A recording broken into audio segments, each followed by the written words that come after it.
Vikramshila IAS coaching institute 14 बीघा ऋषिकेश। 1857 का revolt कर रहे थे। अब हमने करना है घटनाक्रम। पहले हमने क्या किया, कारण। अब क्या करना है, घटनाक्रम, मतलब क्या क्या हुआ। ठीक है। चर्बी लगे कारतूसों के प्रयोग को लेकर सैनिकों में अशांति थी, जिसके कारण 23 जनवरी 1857 को दमदम के सैनिकों ने चर्बी युक्त कारतूसों के प्रयोग में लेने से मना कर दिया। दमदम, कहा, दमदम। ठीक है। कहां पड़ता है दमदम? आपने क्या करना है, कलकत्ता, बंबई, मद्रास और, हाँ, कलकत्ता, बंबई, मद्रास, तीनों के जो पोर्ट्स हैं, बंदरगाह हैं, उनके पुराने नाम बताने हैं आपने मेरे को। ठीक है। उन्हीं में से एक जगह पे आएगा क्या, दमदम। तदोपरांत 26 फरवरी 1857 को बहरामपुर में 19वीं नेटिव इन्फेंट्री ने चर्बी युक्त कारतूसों के प्रयोग से मना कर दिया और विद्रोह कर दिया। कहां पड़ता है दमदम? कलकत्ता, पश्चिम वेस्ट बंगाल, कलकत्ता, दमदम। ठीक है। तो सबसे पहले 23 जनवरी सुभाष जयंती होती है भाई। 23 जनवरी को क्या होती है? जनवरी में दो महान लोगों के जन्म हुए और एक महान व्यक्ति की मृत्यु हुई। 12 जनवरी को होता है यूथ डे, स्वामी विवेकानंद जी का जन्मदिन। यूथ डे मनाते हैं उस दिन, युवा दिवस। क्या मनाते हैं? 23 जनवरी को होती है सुभाष जयंती, क्या होती है, और 30 जनवरी को होता है शहीद दिवस। महात्मा गांधी की हत्या हुई थी उस दिन। समझ में आ गया? 26 जनवरी आपको पता ही है। 23 जनवरी 1857 को दमदम के सैनिकों ने चर्बी युक्त कारतूसों के प्रयोग में लेने से मना कर दिया। तो सबसे पहले कहां वालों ने मना किया? दमदम वालों ने मना किया। फिर कहां वालों ने मना किया? 26 फरवरी 1857 को बहरामपुर, बहरामपुर में 19वीं नेटिव इन्फेंट्री ने चर्बी युक्त कारतूस के प्रयोग से मना कर दिया। फिर कहां हुआ चर्बी युक्त कारतूसों के प्रयोग के विरुद्ध पहली घटना 29 मार्च 1857। हाईलाइट कीजिए, 29 मार्च 1857। कहां पर भाई? बैरकपुर। कहां पड़ती है बैरकपुर छावनी? वेस्ट बंगाल में। कहां पड़ती है? वेस्ट बंगाल में। 34वीं नेटिव इन्फेंट्री याद करनी पड़ेगी, मंगल पांडे की इन्फेंट्री है। कौन सी है? 34वीं एनआई बोलते हैं, नेटिव इन्फेंट्री रेजिमेंट के सैनिक मंगल पांडे नामक एक सिपाही ने चर्बी युक्त कारतूसों के प्रयोग में लेने से इनकार कर दिया और अपने अधिकारी लेफ्टिनेंट बाग, नाम याद करने पड़ेंगे, लेफ्टिनेंट बाग और लेफ्टिनेंट जनरल ह्यूडसन की क्या कर दी? हत्या कर दी। इन दोनों के नाम हाईलाइट करने पड़ेंगे, मंगल पांडे जी के। ठीक है। हत्या कर दी मंगल पांडे। मंगल पांडे उत्तर प्रदेश के तत्कालीन गाजीपुर, अब बलिया, बलिया उत्तर प्रदेश में पड़ता है भाई। अधिकतर लोग सोचते हैं बिहार में है। बिहार का कल्चर है बलिया में, क्योंकि बिल्कुल बॉर्डर से लगा हुआ है, उसके बाद बिहारी शुरू होता है। तो बलिया जो है वो उत्तर प्रदेश में है। पहले ये गाजीपुर में, अब बलिया जिले के रहने वाला था। वह बंगाल स्थित बैरकपुर छावनी की इन्फेंट्री का जवान था। कौन? मंगल पांडे। ठीक है। 8 अप्रैल 1857 को सैनिक अदालत के निर्णय के बाद मंगल पांडे को फांसी की सजा दी गई। कोर्ट मार्शल होता है सेना में, तो आपको पता ही है। ठीक है। 34वीं रेजिमेंट को भंग कर दिया। क्या कर दिया गया? 34वीं नेटिव इन्फेंट्री को या रेजिमेंट को ही क्या कर दिया गया? भंग कर दिया। ठीक है जी। भारतीय स्वतंत्रता हेतु प्रथम सशस्त्र विद्रोह 10 मई 1857 को मेरठ स्थित छावनी में 20वीं नेटिव इन्फेंट्री के 3 LC की पैदल सैन्य टुकड़ी ने चर्बी वाले कारतूस के प्रयोग से इनकार कर दिया। डेट याद करनी पड़ेगी। मंगल पांडे की जो घटना है वो है कब की? 29 मार्च 1857। कब की?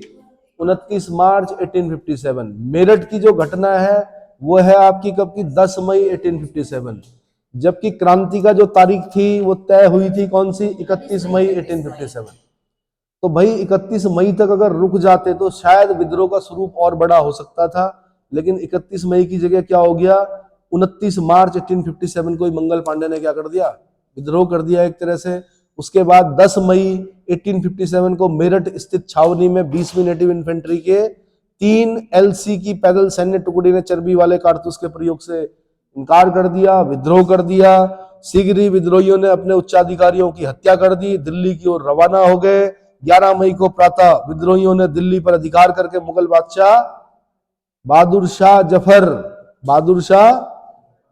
शाह सेकंड को पुनः भारत का सम्राट और विद्रोह का नेता घोषित कर दिया। क्या कर दिया? बहादुर शाह जफर ने कहा भी मैं बूढ़ा हो चुका हूं यार, 80 पार हूं, कहां कर पाऊंगा।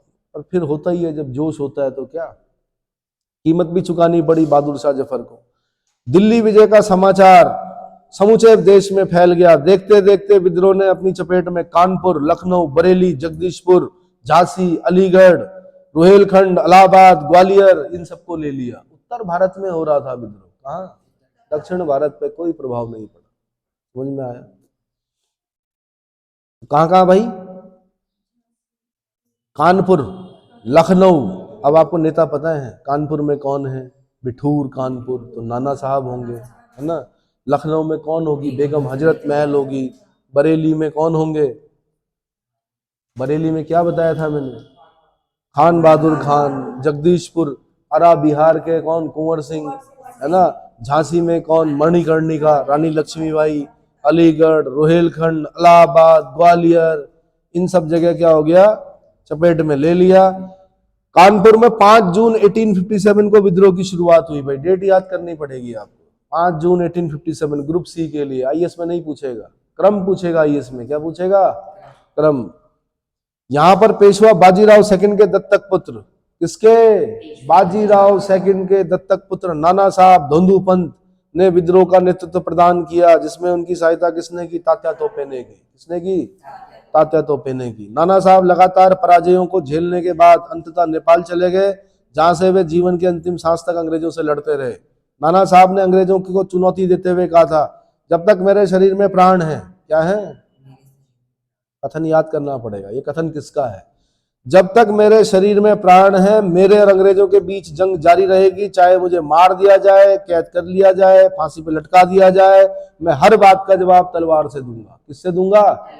भाई इतना याद करो पहले कि मैं हर बात का जवाब तलवार से दूंगा। किसने कहा था? आंसर नाना साहब ने कहा था। किसने कहा था भाई? नाना साहब धोंदू पंत है। बार बार धोंदू पंत बोलते रहिए। नाना साहब किसके बेटे? बाजीराव सेकंड के दत्तक पुत्र। अपने पुत्र नहीं थे ना, इसीलिए अंग्रेजों ने पेंशन बंद कर दी। ताकि भैया तुम्हारे पिताजी के साथ हुआ था समझौता पेंशन का, तुम वैसे भी उनके खास ब्लड रिलेशन, मतलब प्योर ब्लड नहीं हो, आप क्या दत्तक पुत्र, गोद लिए हुए पुत्र हो। ठीक है। नाना साहब ने अंग्रेजों, ये बता दिया मैंने, दिल्ली में 82 वर्षीय Bahadur Shah Zafar, 82 year old young chap, 82 वर्षीय बहादुर शाह जफर ने बख्त खां के सहयोग से विद्रोह को नेतृत्व प्रदान किया। बख्त खां सेनापति नियुक्त किया। किसने? बहादुर शाह जफर ने बख्त खां को। 20 दिसंबर 1857 को बहादुर शाह ने हुमायूं के मकबरे में अंग्रेज लेफ्टिनेंट WSR हडसन के समक्ष समर्पण कर दिया। ये भी क्वेश्चन बना, बहादुर शाह जफर को कहां पर पकड़ा गया? आंसर हुमायूं के मकबरे में। किसने पकड़ा? हडसन ने पकड़ा। WSR हडसन, पूरा नाम है WSR हडसन। वैसे हडसन भी याद रखोगे तो चल जाएगा। ठीक है। हडसन एक लेक भी है। कहां पर है? कनाडा में है हडसन बे। हडसन बे कहां है? कनाडा में। ठीक है। चलो जी। और हुमायूं का मकबरा कहां है भाई? दिल्ली में है। कहां पर है? दिल्ली में है हुमायूं का मकबरा। ठीक है। ताजमहल इसी की नकल है। किसकी? हुमायूं के मकबरे की। अगर आप हुमायूं का मकबरा देखोगे और ताजमहल देखने जाओगे, ताजमहल को देख के आपको यही लगेगा कि यार ये पहले देखा है मैंने। तो हुमायूं का मकबरा भी लगभग वैसा ही है। 4 मीनारें नहीं है हुमायूं के मकबरे में, चारों तरफ से 4 मीनारें हैं। कुर्सी, ताजमहल काफी ऊंची कुर्सी पे बना हुआ, ताजमहल सफेद संगमरमर से है और हुमायूं का मकबरा लाल वलुआ पत्थर से बना हुआ। ठीक है, ये अंतर है। ठीक है जी। फिर क्या हुआ भाई? हडसन ने मिर्जा इलाही बख्श की मदद से बहादुर शाह जफर को बंदी बना लिया था। मिर्जा इलाही बख्श, गद्दार। कौन? मिर्जा इलाही बख्श। बंबई के गवर्नर एल्फिंस्टन ने दिल्ली संघर्ष की भयंकरता को नादिर शाह के आक्रमण से भी अधिक भयंकर बताया है। एल्फिंस्टन ने कहा है कि जो दिल्ली संघर्ष था वो इतना भयंकर था कि नादिर शाह के आक्रमण से भी ज्यादा भयंकर था। कौन कह रहा है? एल्फिंस्टन, बंबई का गवर्नर। बहादुर शाह का शेष जीवन रंगून भेज दिया गया। म्यांमार, बर्मा बोलते थे पहले, अब म्यांमार बोलते हैं। उसकी राजधानी हुआ करती थी कभी, कहाँ? पुरानी राजधानी है रंगून, यंगून भी हुआ उसका नाम, बाद में फिर और चेंज हुई उसकी राजधानी।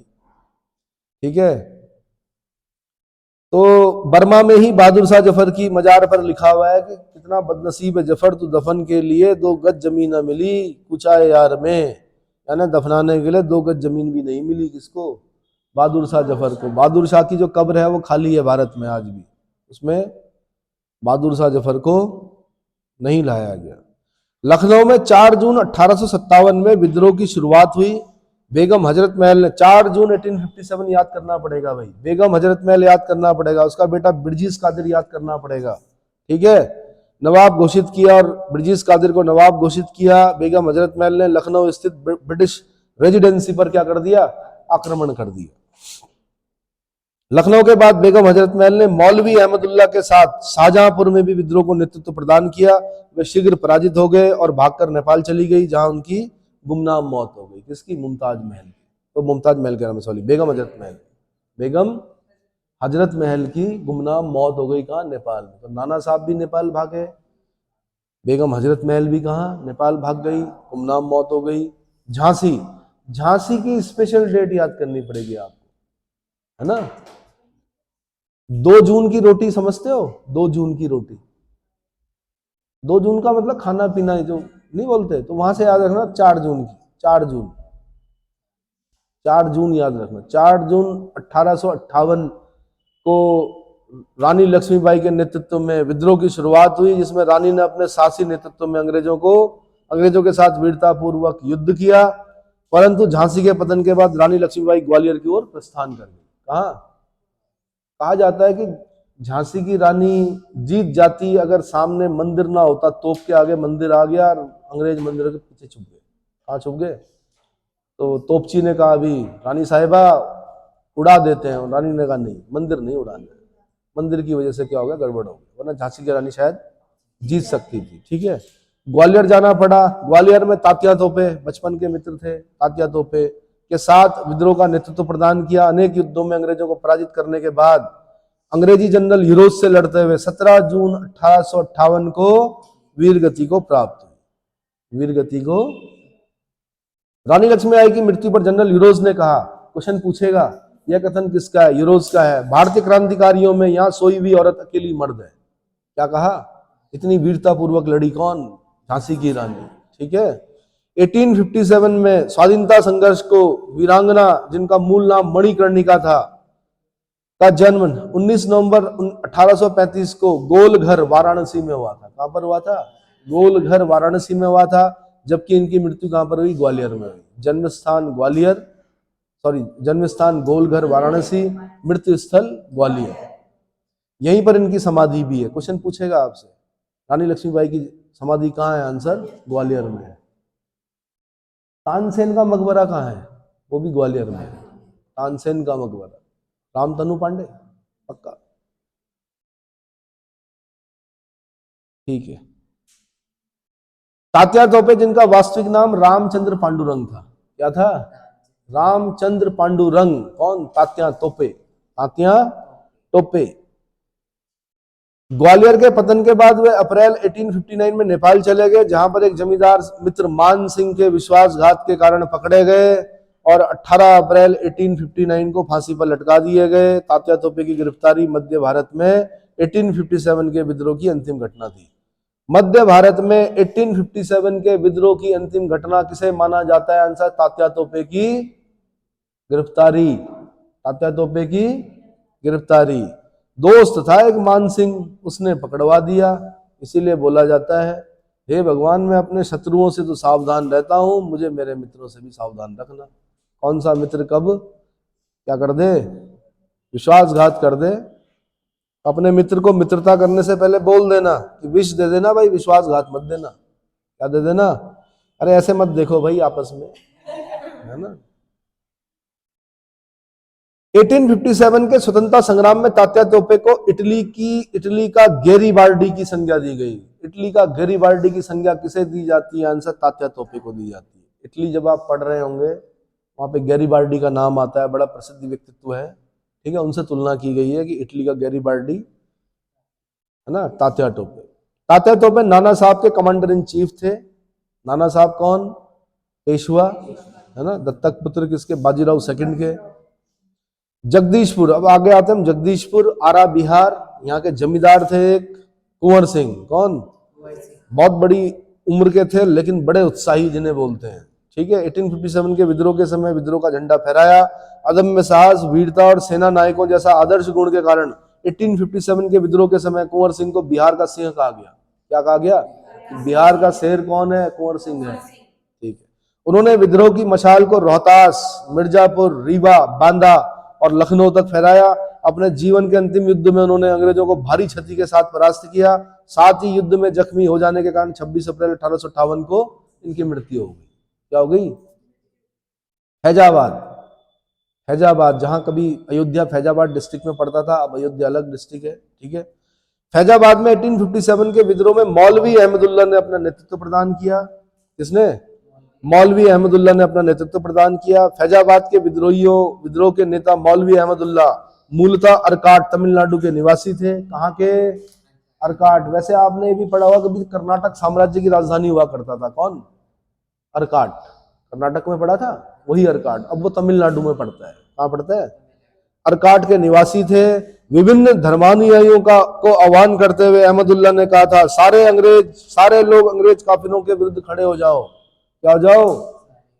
सारे लोग अंग्रेज काफिरों के विरुद्ध खड़े हो जाओ और उन्हें भारत से बाहर खदेड़ दो। यह कथन किसका है? आंसर मौलवी अहमदुल्ला का है। फैजाबाद वाले, फैजाबाद वाले बोल दो या अर्काट वाले बोल दो? अर्काट वाले, फैजाबाद वाले, मौलवी अहमदुल्ला का कथन है कि सारे लोग अंग्रेज काफिरों के विरुद्ध खड़े हो जाओ और उन्हें भारत से बाहर खदेड़ दो। अहमदुल्ला के बारे में अंग्रेजों ने कहा था कि अदम्य साहस के गुणों से परिपूर्ण और दृढ़ संकल्प वाले व्यक्ति और विद्रोहियों में सर्वोत्तम सैनिक कौन है? आंसर मौलवी अहमदुल्ला। अगर अंग्रेज तारीफ कर रहा है तो कुछ बात रही होगी, ठीक है। अहमदुल्ला की गतिविधियों से अंग्रेज इतने चिंतित थे कि इन्होंने इन्हें पकड़ने के लिए 50,000 का नगद इनाम घोषित किया था, जिंदा मुर्दा। 50,000 रुपए उस जमाने में, सोच सकते हो।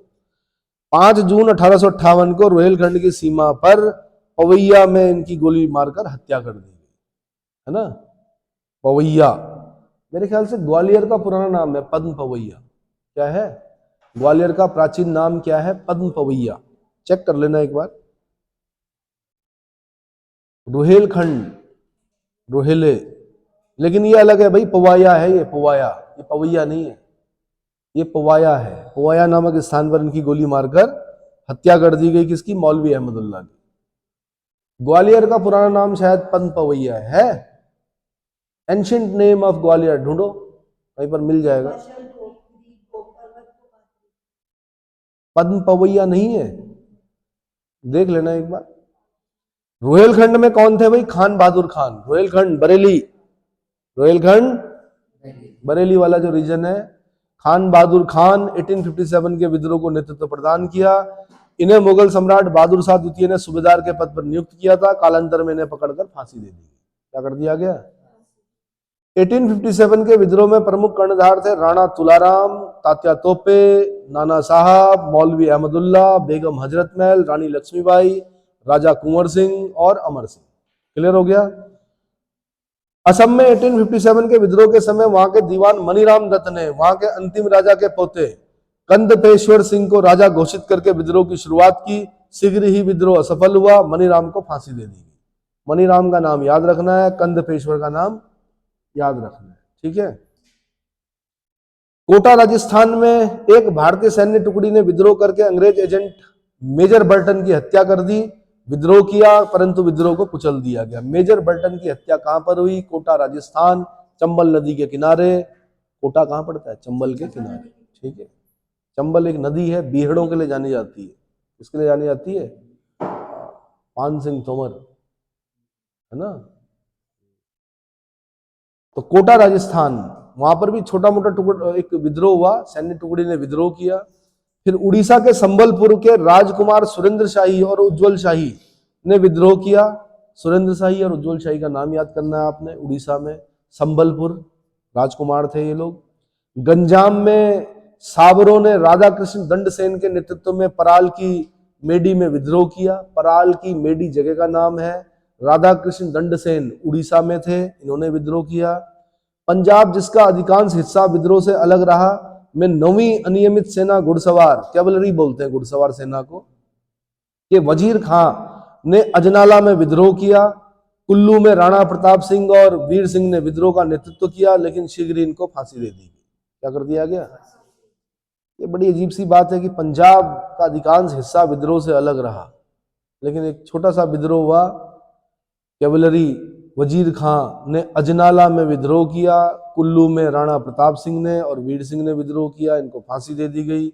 दक्षिण भारत जिसका अधिकांश हिस्सा विद्रोह के समय शांत था, कि सतारा और कोल्हापुर में 1857 के विद्रोह के कुछ प्रभाव देखने को मिले। ठीक है, सतारा और कोल्हापुर में। सतारा में रंगोजी बापूजी गुप्ते, रंगोजी बापूजी गुप्ते ने विद्रोह को नेतृत्व प्रदान किया। सतारा कहां पड़ता है? महाराष्ट्र में पड़ता है। कहां पड़ता है? बंगाल, पंजाब, राजपुताना, पटियाला, जिंद, हैदराबाद, मद्रास आदि ऐसे क्षेत्र थे जहां पर विद्रोह नहीं पनप सका। यहाँ के शासकों ने विद्रोह को कुचलने में अंग्रेजी सरकार की मदद की। ये बड़ी अजीब सी बात है कि राजपुताना, पटियाला, जिंद, हैदराबाद, मद्रास, पंजाब, है ना, बंगाल के जमींदारों ने विद्रोह को कुचलने में अंग्रेजों की मदद की। बंगाल के जमींदारों ने भी क्या की? अंग्रेजों की मदद की। 1857 के विद्रोह में व्यापारी, पढ़े लिखे लोग, भारतीय शासकों ने हिस्सेदारी नहीं ली। ना तो व्यापारियों ने ली, ना पढ़े लिखे लोगों ने ली, ना भारतीय शासकों ने ली। ठीक है, 1857 के विद्रोह को उर्दू कवि मिर्जा गालिब ने स्वयं अपनी आंखों से देखा। असदुल्ला खां गालिब। कौन? असदुल्ला खां गालिब हैं। और भी दुनिया में सुखनवर बहुत अच्छे, कहते हैं कि गालिब का अंदाज बयां और, है ना। गालिब को जब पढ़ेंगे आप, 1806 में बलवंत राव फड़के के नेतृत्व में संपन्न बेलोर क्रांति को 1857 की क्रांति का पूर्वाभ्यास कहा जा सकता है। बलवंत राव फड़के का नाम याद रखना है। 1806 बेल्लोर क्रांति बोला जाता है। बेल्लोर क्रांति का नायक कौन था? बलवंत राव फड़के था। कब किया था इसने? 1806 में किया था, लेकिन इतिहास के पन्नों में इसको दबा दिया गया। क्वेश्चन पूछा यूपीएससी ने, तो थोड़ा सा ऊपर नाम आ गया, बलवंत राव फड़के। बेल्लोर क्रांति 1806, तो 1857 के विद्रोह से पहले का पूर्वाभ्यास मान सकते हैं। 1806 के बलवंत राव फड़के के नेतृत्व का बेल्लोर क्रांति। विद्रोह की असफलता का कारण पूछेगा आपसे, मेंस में भी पूछेगा। घटनाक्रम से क्वेश्चन नहीं पूछता है, घटनाक्रम से प्री में क्वेश्चन बनते हैं। कहां से? यहाँ का नेता कौन था, वहां का नेता कौन था, किसने इस विद्रोह को क्या किया? दमन किया। दिल्ली में किसने किया, वहां किसने किया, ये सब क्वेश्चन मैं कल बता चुका हूं आपको। ठीक है, विद्रोह की असफलता के कारण भाई, विद्रोह की असफलता के कई कारण थे, जिनमें प्रमुख था एकता, संगठन और साधनों की न्यूनता। स्टार्टिंग में अगर आपने ऐसा लिख दिया, क्या एकता नहीं थी, साधनों की न्यूनता थी, संगठन नहीं था, कोई एक बड़ा संगठन नहीं बन पाया, संगठित नहीं हो पाए ढंग से, अलग अलग जगह पे अलग अलग लोग क्या कर रहे थे? क्रांति कर रहे थे, कोई भी एक बड़ा नेता नहीं था। विद्रोह की ना तो कोई सुनियोजित योजना थी, ना कार्यक्रम था, इसलिए यह सीमित, असंगठित और स्थानीय होकर रह गया। क्या रह गया? सीमित, असंगठित और स्थानीय होकर रह गया। विद्रोह का स्वरूप सामंती था।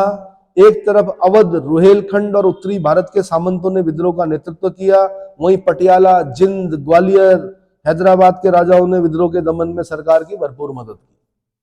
क्या की? मदद की। 1857 में स्वतंत्र हो जाते हैं यार हम लोग, आजाद हो जाते हैं। आज हम देश की, विश्व की सबसे बड़ी क्या होता है? अर्थव्यवस्था होती है। 1857 में अगर हम क्या हो जाते हैं? आजाद हो जाते हैं। पर हो सकता है कि लोकतंत्र ना होता, राजशाही होती। क्या होती? ठीक है, चलो जी। जहां विद्रोहियों के पास इक्का दुक्का नेता थे, जैसे तात्या तोपे हो गए, रानी लक्ष्मीबाई होगी, वहीं कंपनी के पास लॉरेंस, निकोलस आउल्ट्रम, हैवलॉक, एडवर्ड्स जैसे योग्य सेनापति थे, जिन्होंने विद्रोह को कुचलने में महत्वपूर्ण भूमिका निभाई। इनके नाम याद करने पड़ेंगे आपको। लॉरेंस बंधु, निकोलस आउल्ट्रम, हैवलॉक, एडवर्ड्स जैसे योग्य सेनापति थे, जिन्होंने विद्रोह को कुचलने में महत्वपूर्ण भूमिका निभाई। केवल ब्रिटिश सरकार के प्रति घृणा ही एक ऐसी भावना थी जिसके कारण विद्रोही एकजुट थे। सबके अंदर एक विशेषता थी, सब घृणा करते थे किससे? ब्रिटिशर्स से, इसलिए एकजुट थे। ठीक है, अन्यथा उनके पास ना तो कोई राजनीतिक दृष्टि थी, ना ही भविष्य की योजना की करेंगे क्या। क्लियर हो गया? विद्रोह के बारे में जॉन लॉरेंस ने कहा है कि यदि उनमें, विद्रोहियों में, एक भी योग्य नेता रहा होता तो हम सदा के लिए हार जाते। कौन कह रहा है? अंग्रेज कह रहा है, जॉन लॉरेंस कह रहा है। कौन कह रहा है? John Lawrence. नेतृत्व की कमी। किसकी कमी? नेता बनाया भी तो एक 82 साल के बूढ़े व्यक्ति को, जिसको मुगल सम्राट बहादुर शाह जफर बोलते थे। ठीक, एक बड़ा नेता होता, उसके पास योजना होती, तो मेरे ख्याल से 1857 में अंग्रेजों को कितने थे, गिने चुने थे। ठीक है, 1857 के विद्रोह की उपलब्धि के बारे में निष्कर्षता कहा जा सकता है कि यदि किसी ऐतिहासिक घटना का महत्व उसकी तात्कालिक उपलब्धि तक सीमित नहीं रहता, तो 1857 का विद्रोह एक ऐतिहासिक त्रासदी भर नहीं था। इसने अपनी असफलता में अपने महान उद्देश्यों को पूरा किया। याद रखना, इस तरह की भाषा जब आप लिखते हो मेंस में, लास्ट में जब आप करते हो, यानी विद्रोह को ऐसा नहीं बोलना कि बिल्कुल ही खत्म था, कुछ नहीं हुआ जी, ये नहीं हुआ। आपने इस भाषा का प्रयोग करना है कि यदि किसी ऐतिहासिक घटना का महत्व उसकी तात्कालिक उपलब्धि तक सीमित नहीं रहता, तो 1857 का विद्रोह एक ऐतिहासिक त्रासदी भर नहीं था। इसने अपनी असफलता में अनेक महान उद्देश्यों को पूरा किया। कॉन्फिडेंस आया यार, सबसे बड़ी चीज है। क्या आया? कॉन्फिडेंस आया। अंग्रेजों के अंदर भी डर बैठ गया कि भाई साहब, आप देखते हैं 1858 के बाद नीति में परिवर्तन करने पड़ते हैं ब्रिटिशर्स को। साम्राज्यवादी जो नीति थी उनकी, उसको छोड़ना पड़ता है। रानी को घोषणा करनी पड़ती वहां से कि हम अब यहाँ के क्राउन, यहाँ के जो प्रिंसली स्टेट्स हैं उनका भी वैसे ही सम्मान करेंगे जैसे अपने क्राउन का करते हैं। ठीक है, और अब हम साम्राज्य विस्तार नहीं करेंगे। क्या नहीं करेंगे? और दूसरी नीति चलानी पड़ी, डिवाइड एंड रूल। उनकी समझ में आ गया कि अब अगर ये एक हो गए, कौन? हिंदू मुस्लिम एक हो गए, तो क्या हो जाएगा? क्या हो जाएगा भाई? हम हमेशा के लिए क्या यहाँ से अलविदा हो जाएगा। अंग्रेजों ने तो सपने भी नहीं सोचा था कि कभी इस देश को छोड़ना पड़ेगा। वो तो परिस्थितियां बनी, छोड़ना पड़ा उनको। क्या करना पड़ा? छोड़ना पड़ा। हिंदू मुस्लिम अगर एक रहते तो भाई कब का हो जाता क्या। और अभी भी मैं बोल रहा हूं, देखो अब तो शत्रु देश है पाकिस्तान, जब नहीं मान रहा तो क्या करना, दिमाग में कचरा भरा हुआ है ना। लेकिन अगर भारत पाकिस्तान बंटवारा ना होता, क्या ना होता, पाकिस्तान भी भारत में रहता, बांग्लादेश भी भारत में रहता, हमारी पहुंच एनर्जी तक होती, ईरान हमारे नजदीक होता, हमें अपने संसाधनों का प्रयोग उसमें नहीं करना पड़ता। जो जहाजों में लाते ना हम क्रूड ऑयल, सीधे पाइपलाइन बिछाते, एनर्जी के नजदीक जाते। एनर्जी अगर इस देश में आती तो कब का हम अर्थव्यवस्था कौन सी, कम से कम तीसरी दूसरी तो बन ही जाते। क्या बन जाते? दूसरे नंबर की अर्थव्यवस्था कब का बन जाता है। समझ में आया? कोई भी जो ये देश है, चाहे अमेरिका हो, चाहे बड़े रिच कंट्रीज हैं, ये कभी नहीं चाहेंगे कि क्या हो, ये हमेशा चाहेंगे भारत और पाकिस्तान के बीच में तनाव बना रहे। क्या बना रहे? तनाव बना रहे, है ना। ये चीज है। अच्छा जी, फिर क्या हुआ भाई? क्या हुआ फिर? एक भी अगर योग्य नेता होता तो हम सदा के लिए हार जाते। इसीलिए तो गांधी को बोला जाता है, जैसा भी था, जैसे भी थे, क्या थे, नेतृत्व तो दिया गांधी ने इस देश के लोगों को। वरना इस देश के लोगों को बांध कर रखना बहुत बड़ी चीज है भाई। क्या है? क्या है? क्योंकि यहाँ अलग अलग विचारधाराएं, अलग अलग, अच्छे में भी बुरा ढूंढने वाले क्या लोग हैं, हर तरह की प्रवृत्ति के लोग होते हैं। ठीक, देश को बांध के रखना बड़ी चीज है, और उत्तर प्रदेश को बांध के रखना तो उससे भी बड़ी चीज है। इसीलिए बोलते हैं योगी जी बांध के रखा हुआ, क्या करो हुड़दंग। फिर देखो 1857 के विद्रोह की उपलब्धि के बारे में निष्कर्षता कहा जा सकता है कि यदि किसी ऐतिहासिक घटना का महत्व उसकी तात्कालिक उपलब्धि तक सीमित नहीं रहता। मैंने कहा ये मेंस में लिखना है आपने। अगला, राष्ट्रीय मुक्ति आंदोलन का प्रेरणा स्रोत बनकर 1857 के विद्रोह ने उस उपलब्धि को प्राप्त किया जो अन्य विद्रोहों के लिए संभव नहीं था। आगे चलकर भी तो तब कॉन्फिडेंस आया ना, कॉन्फिडेंस आया, हाँ भाई कर सकते हैं, कैसी बात कर रहे हो। 1857 के विद्रोह के कारणों का विश्लेषण करते हुए सर सैयद अहमद खान ने अंग्रेजों तथा मुसलमानों के बीच मेल मिलाप की वकालत की थी। क्या की थी? अब देखो ना, ये सर सैयद अहमद खान है, मॉम्डन एंग्लो ओरिएंटल कॉलेज, है ना। तो डिवाइड एंड रूल शुरू हो जाता है। और फिर इधर कांग्रेस बनती है 1885 में, 1906 में मुस्लिम लीग बनती है। कांग्रेस के जो आपके टारगेट्स हैं उसका जस्ट अपोजिट कहाँ देखते हैं? मुस्लिम लीग में हम देखते हैं। मुस्लिमों को क्या कर रहे हैं, प्रोत्साहन दे रहे हैं अंग्रेज, ठीक है। क्या कर रहे हैं, 1909 में मुसलमानों के लिए पृथक निर्वाचक मंडल की व्यवस्था कर रहे हैं, पाकिस्तान के बीज बो रहे हैं 1909 में। आपको क्या लगता है पाकिस्तान 1947 में बना? पाकिस्तान 1909 में उस दिन बन गया मिंटो मॉर्ले सुधार, जब मुसलमानों के लिए पृथक निर्वाचक मंडल की व्यवस्था की गई। क्या की गई? व्यवस्था की गई। अब इसके बाद हमने पढ़ना है भाई विद्रोह का स्वरूप। ये अगला क्वेश्चन होता है, सबसे ज्यादा संभावना इसकी होती है, क्योंकि बच्चों की समझ में नहीं आता है स्वरूप मतलब क्या होता है। स्वरूप नेचर, स्वरूप में लिखना क्या है ये पता नहीं चलता है।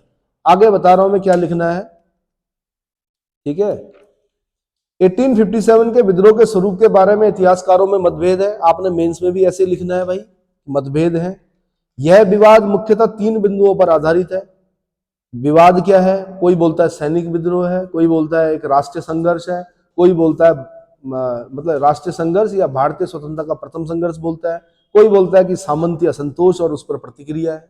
सामंतीय असंतोष मतलब कुछ लोग आरोप लगाते हैं कुंवर सिंह इसलिए लड़ रहे थे कि उनकी जागीर छीन ली गई, झांसी इसलिए लड़ रही थी कि उसके दत्तक पुत्र को मान्यता नहीं दी गई, झांसी को कैप्चर करने का प्रयास कर रहे थे। मतलब ऐसे आरोप लगाने वाले इतिहासकार भी, कैसा कि अपने अपने हितों के लिए लड़ रहे थे, क्योंकि वो लोग तो जानते ही नहीं थे कि भारत क्या है, वो तो सिर्फ अपने क्षेत्र को जानते थे। सिर्फ उनमें एक चीज कॉमन थी कि सभी अंग्रेजों से क्या करते थे, नफरत करते थे। बट हमने स्वरूप पढ़ना है। 3 तरह की विचारधाराएं दिखेंगी, एक बोलेगी सैनिक विद्रोह थी, एक बोलेगा कि राष्ट्रीय संघर्ष था, भारतीय स्वतंत्रता का प्रथम संघर्ष था, और एक बोलेंगे कि सामंती असंतोष और उस पर प्रतिक्रिया थी। इसके बीच में आपने क्या करना है, सामंजस्य बिठाते हुए चलना है।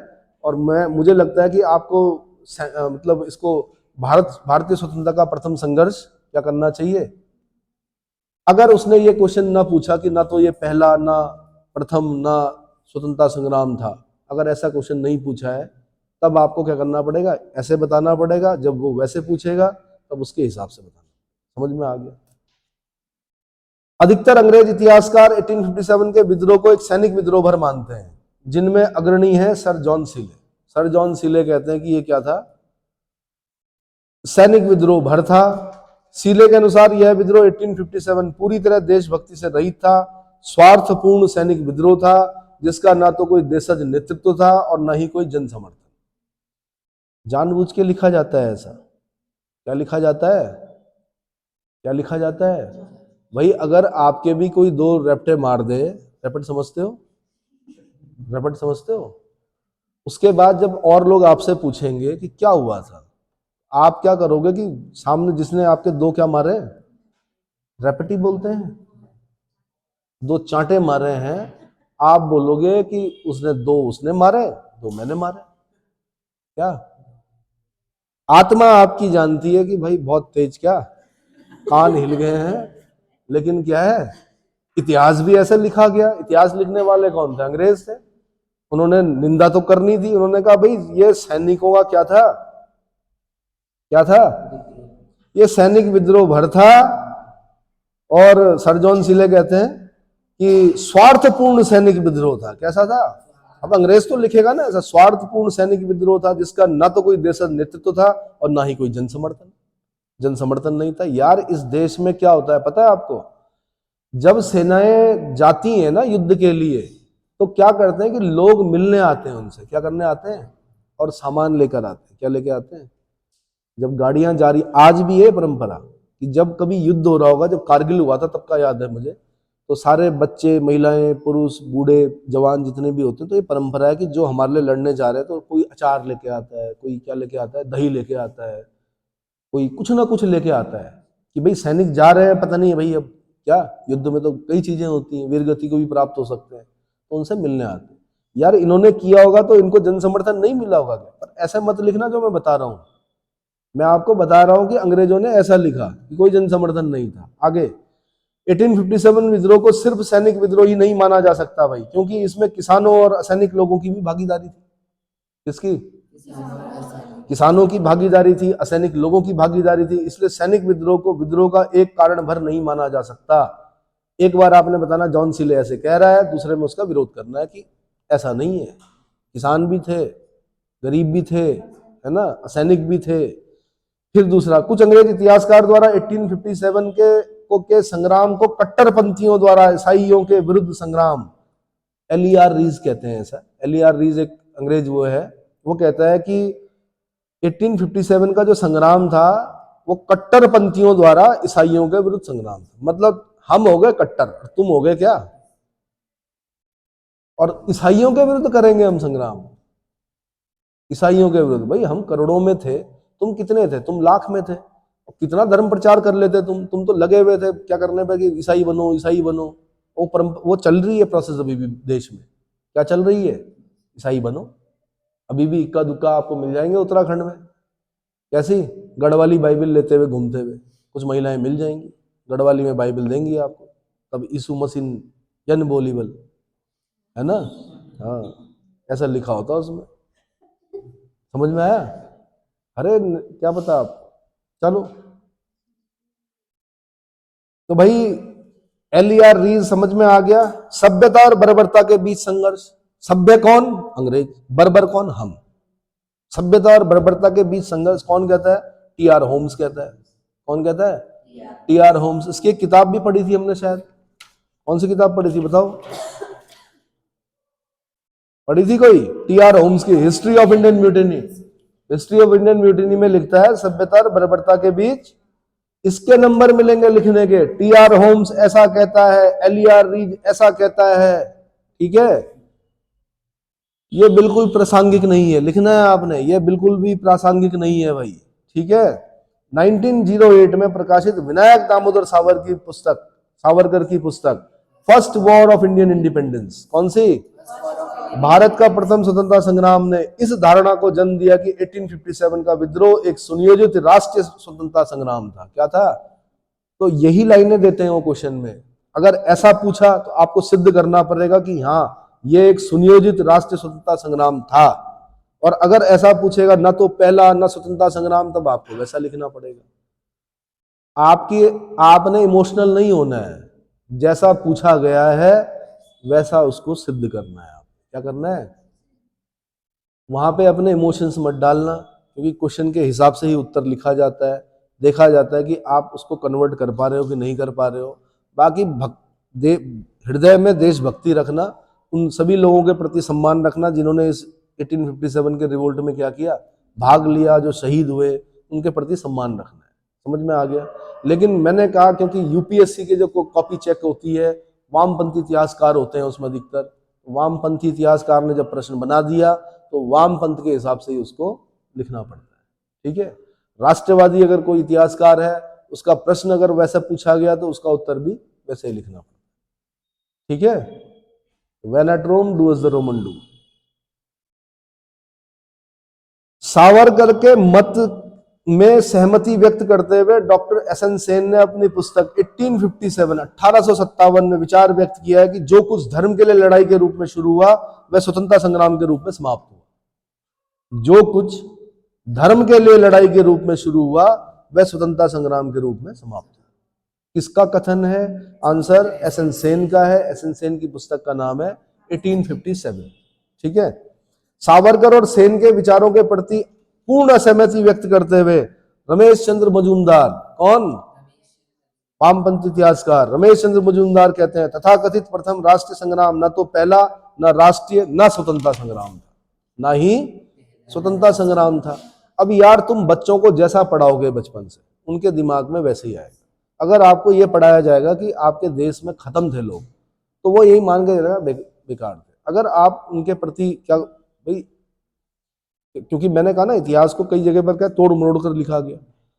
अगर आप उनको उनका गौरव, उनका वो सिखाओगे कि भाई वीर थे, गौरव थे, तो फिर उनके अंदर एक कॉन्फिडेंस आएगा। क्या आएगा, अगर किसी को ये पता चल जाए कि दादाजी उनके क्या थे, अंग्रेजों की तरफ थे और जल्लाद थे, क्या थे, जल्लाद होते हैं जो फांसी देने वाले होते हैं।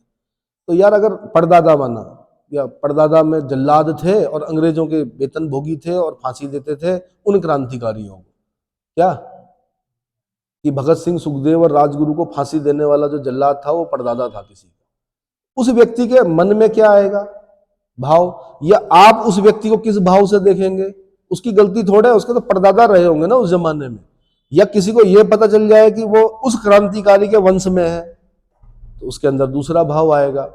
जैसा आप उसको सुनाओगे बचपन से वैसा ही भाव आएगा।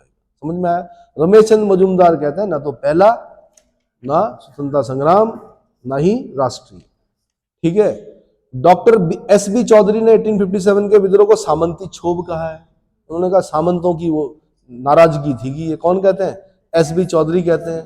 इस बात को स्वीकार करना होगा कि अंग्रेजों के विरुद्ध युद्ध किसी राष्ट्रवाद की भावना से प्रेरित नहीं था, क्योंकि 1857 में भारत राजनीतिक दृष्टि से एक राष्ट्र था ही नहीं। यार एक राष्ट्र नहीं था, लेकिन धर्म ने जोड़ के रखा हुआ था। दक्षिण भारत का आदमी तब भी केदारनाथ आता था, बद्रीनाथ आता था, गंगोत्री आता था, यमुनोत्री आता था। भारत का हर एक आदमी जहां पर नाता था श्लोक बोलता था। क्या? गंगेश जमुनेश गोदावरी सरस्वती सिंधु कावेरी नारायणी नमस्तुते। क्या बोलता था? हाँ, नहाते हुए पहले श्लोक बोले जाते थे। उसको नहीं पता था कावेरी कैसी है, दिखने में क्या है, लेकिन वो उसका मानना यह था कि जिस बाल्टी से मैं नहा रहा हूं उसमें सारी नदियां समाहित हो चुकी हैं। कावेरी भी है, गंगा यमुना सरस्वती सिंधु कावेरी नारायणी। नारायणी मतलब वो गंडक नदी, उन सब का जल है, उससे मैं क्या कर रहा हूँ? स्नान कर रहा हूं।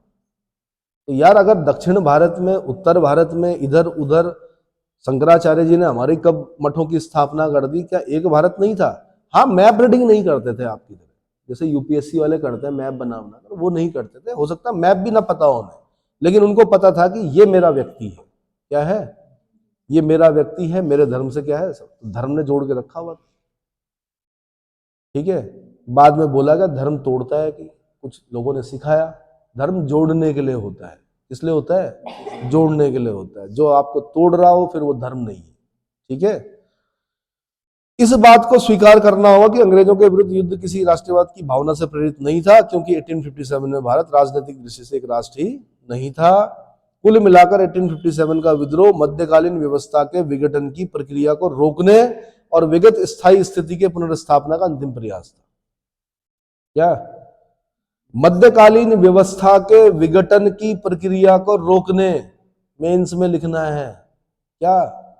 मध्यकालीन व्यवस्था के विघटन की प्रक्रिया को रोकने और विगत स्थायी स्थिति की पुनर्स्थापना का अंतिम प्रयास था, कि हम पहले जैसे हो जाए भाई। वो अंतिम प्रयास था। विस्कॉन्ट पाम्स्टन 1857 के विद्रोह के समय ब्रिटिश का प्रधानमंत्री था। ब्रिटिश कंजर्वेटिव पार्टी के सांसद बेंजामिन डिज़राइली ने जुलाई 1857 में कहा था कि साम्राज्यों का ह्रास और पतन चर्बी युक्त कारतूसों के कारण नहीं होता है। बहुत इंपॉर्टेंट सेइंग है। प्रधानमंत्री बनता है बाद में ब्रिटेन का, उस समय तो पाम्स्टन है आपका, कौन? ब्रिटिश प्रधानमंत्री, लेकिन बाद में प्रधानमंत्री बनता कौन? डिज़राइली। वो कह रहा है कि साम्राज्यों का ह्रास और पतन चर्बी युक्त कारतूसों के कारण नहीं होता है, इस प्रकार के परिणाम पर्याप्त कारणों में संचित हो जाने की वजह से होते हैं, अतः यह एक राष्ट्रीय विद्रोह था। तो जो प्रधानमंत्री ब्रिटेन का बना वो अगर कह रहा है कि राष्ट्रीय विद्रोह था, तो भाई कुछ बात तो रही होगी, कुछ बात रही होगी ना। अत्याचार इतने हो गए थे, वो जमा होते रहे, और क्या हो गया? एक दिन विस्फोट हो गया। समझ में आया? निष्कर्षतः कहा जा सकता है कि 1857 का विद्रोह निसंदेह साम्राज्यवादी विरोधी और राष्ट्रवादी था। इसमें हिंदुओं और मुसलमानों दोनों ने बढ़ चढ़कर हिस्सा लिया और दोनों का एक ही लक्ष्य था, साम्राज्यवादी शासकों को उखाड़ फेंकना। लेकिन विद्रोहियों में राष्ट्रीयता या राष्ट्रत्व की संकल्पना का पूर्ण अभाव था। क्या था? डॉक्टर एस एन सेन भारतीय स्वतंत्रता आंदोलन के सरकारी इतिहासकार थे। यूपीएससी का क्वेश्चन कि सरकारी इतिहासकार कौन थे? Answer doctor S N Sen. इतना समझ में आ गया। इसके बाद है भाई विद्रोह का परिणाम। क्या है विद्रोह का परिणाम? जल्दी से मैं पढ़ लेता हूं, चैप्टर खत्म हो जाएगा फिर। 1857 की विद्रोह के असफल होने के तत्काल बाद ब्रिटिश क्राउन ने कंपनी में भारत पर शासन करने के सभी अधिकार वापस ले लिए। क्या ले लिए? ईस्ट इंडिया कंपनी का शासन समाप्त। समझ में आ गया ना अंग्रेजों के, भैया ये बहुत कर दिया, अति हो गई जिसे बोलते हैं। कंपनी पर नियंत्रण हेतु स्थापित बोर्ड ऑफ कंट्रोल और बोर्ड ऑफ डायरेक्टर्स को समाप्त कर दिया गया। यार बोर्ड ऑफ डायरेक्टर्स हमने 1773 की रिक्रूटिंग एक्ट में पढ़े थे। बोर्ड ऑफ कंट्रोल हमने कहां पढ़ा था? पिट्स इंडिया एक्ट में पढ़ा था, 1784 पिट्स इंडिया एक्ट में। पिट प्रधानमंत्री था, उसका इंडिया एक्ट 1784 का, वहां पे बोर्ड ऑफ कंट्रोल बनाया गया था, ये सब खत्म कर दिया गया।